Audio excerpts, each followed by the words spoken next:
Before I begin, I want to acknowledge that this video discusses childhood abuse and its effects in adulthood.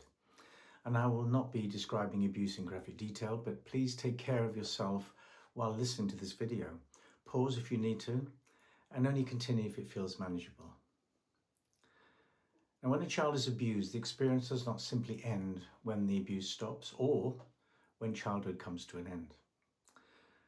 The child grows up, but the emotional effects may continue to live inside the adult.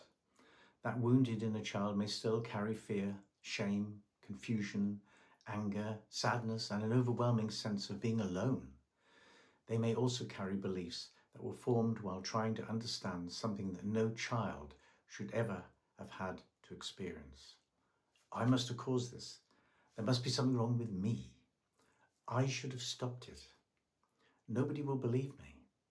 If I tell the truth, my family will reject me. If I speak about it, everything will fall apart.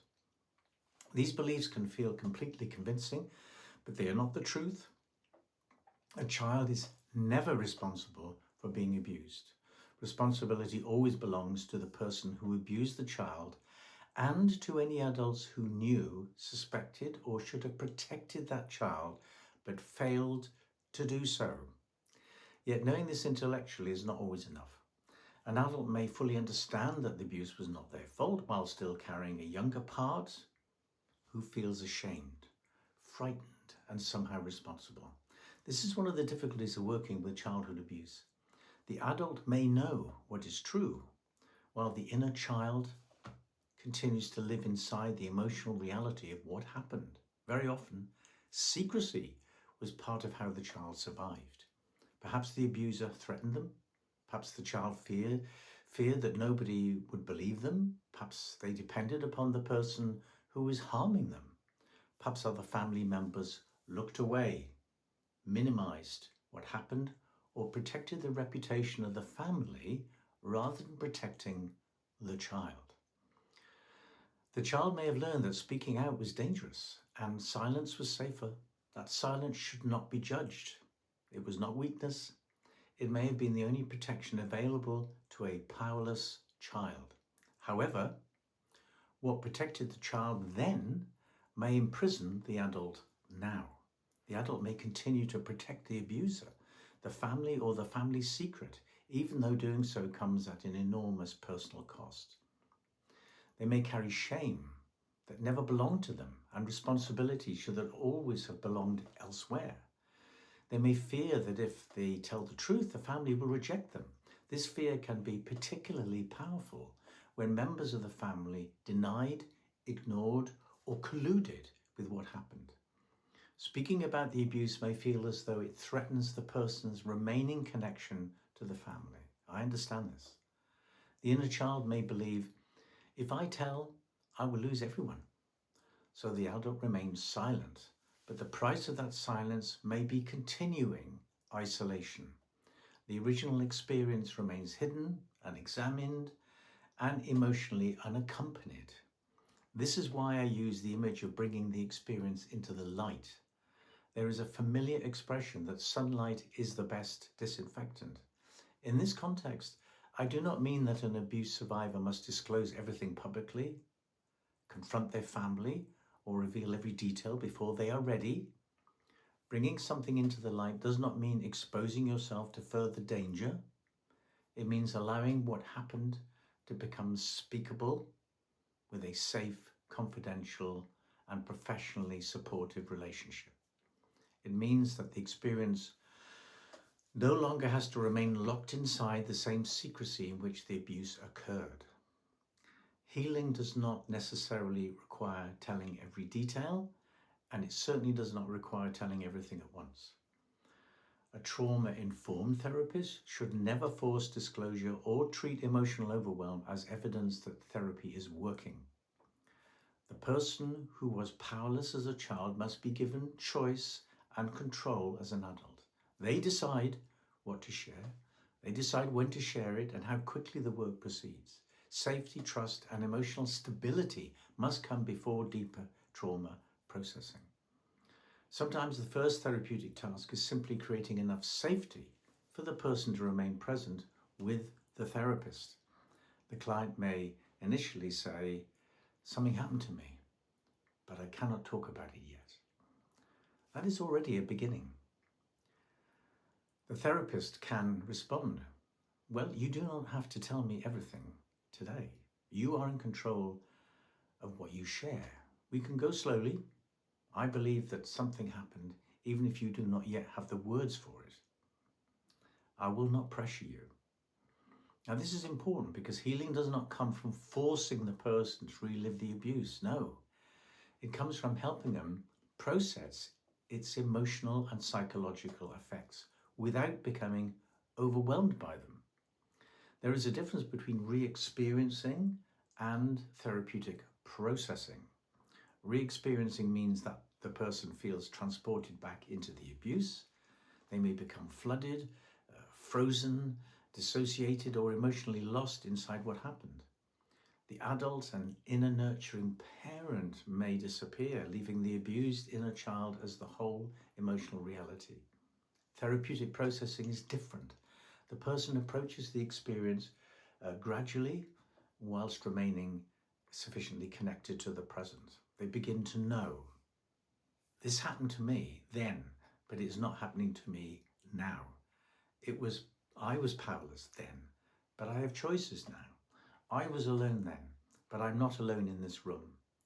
A trauma-informed therapist may initially act as a borrowed adult and a borrowed inner nurturing parent.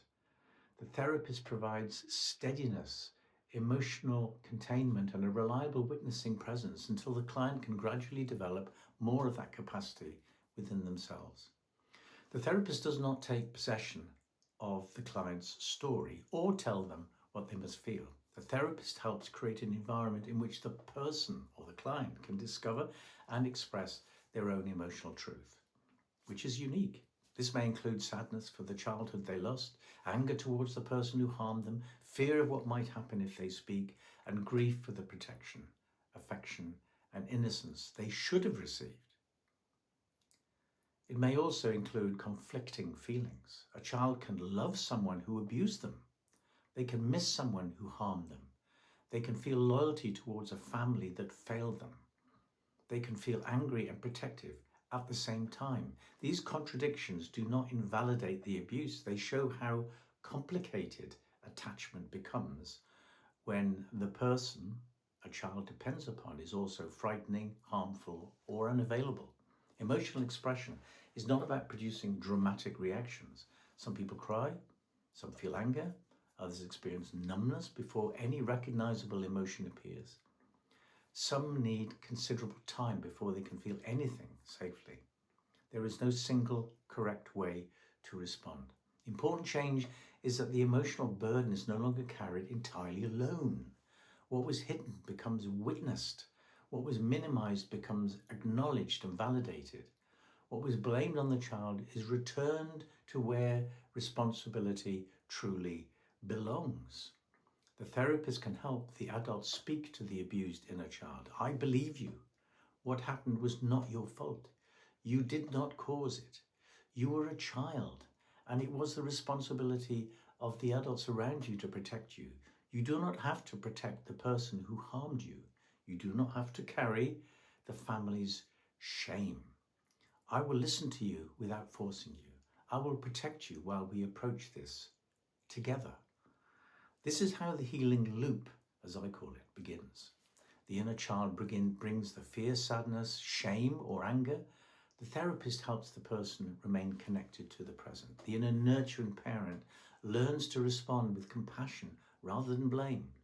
The adult begins to examine the old beliefs and recognize that they were formed under conditions of fear, powerlessness, and dependency. The belief I allowed it to happen can gradually become, I was a child surviving something I could not control. The belief I am damaged can become, I was injured by what happened, but the abuse does not define my identity. The belief speaking will destroy everything can become, I can choose where, when, and with whom I speak. The belief I must protect my family can become, I'm entitled to protect myself first. This does not necessarily mean confronting the abuser or disclosing the abuse to family members. Those are separate decisions and should be considered carefully with attention to safety, consequences, and the person's own wishes. The first purpose of therapy is not to force external action, it is to end the internal isolation. Keeping the secret was once a survival strategy, but if the adult remains completely alone with it, the old wound may continue to shape their relationships, self-worth, emotional life, and sense of identity. This does not mean that the survivor is to blame for continuing to suffer. It means that the secrecy imposed by abuse can continue doing damage long after the original events have ended. The survivor deserves an alternative. They deserve a relationship in which their experience can be believed and validated. They deserve to express what they have carried without being judged, hurried, or abandoned. They deserve professional support that respects their control and helps them remain connected to the present. Most importantly, the abused inner child deserves to discover, I'm no longer alone with this. My experience matters. My feelings make sense. The shame was never, ever mine. I do not have to protect everyone else at the cost of myself.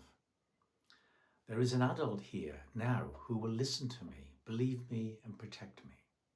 Bringing childhood abuse into the light is not about exposing everything before the person is ready. It is about replacing secrecy with safe witnessing, shame with rightful responsibility, emotional isolation with connection, and powerlessness with choice. The light must never be forced upon the survivor. It must be offered gently, safely, and patiently until they are ready to step towards it for themselves. I urge you to seek the professional help that you will inevitably need if you've suffered childhood abuse.